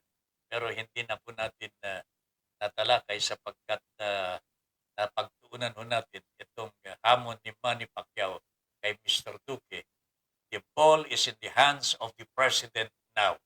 Let us wait. Ano ang tugon ng Pangulong Duterte? Talaga po bang matapang itong Pangulo natin? Talaga po bang tutugunin niya ang panawagang imbestigahan ito si Mr. Duque? Malalaman po natin sa hinaharap. In the meantime, nakikiramay po tayo sa ating mga nurses. Hindi ko na alam kung ano na po ang nangyari sa budget po ninyo for your allowances na ibigay po ba sa lahat ng mga nurses natin o marami pa rin ang hindi nakatanggap. Huwag ho kayo mag-aksaya ng panahon. Habulin po ninyo ito kay Mr. Duque. Huwag ho kayong matakot. Huwag ho kayong pasindak sa kanila. Karapatan po ninyo yan. Ibinigay yan allocated for you, for your allowance. Pero bakit? 30% lamang ang binigay sa inyo. Nasaan yung 70%? Katungkulan po ninyo na hanapin yan kay Mr. Duque. Huwag ninyong lubayan. Kasama nyo si Ben Paipon sa pakpakan na yan. Okay? Alright, mga kababayan, wala na tayong oras. Maraming salamat po sa mga nag-comment at nag-like, nag-share, nag-subscribe sa ating programa. Thank you very much. Magkikita tayo muli bukas, alas 8 hanggang alas 10 ng gabi. At tabayanan si Pareng Toy del Castillo sa kanyang ngayon din po program. Ben Paipon here, saying thank you very much for allowing us into your homes and for giving us the privilege to be of service to you. Good night, everybody.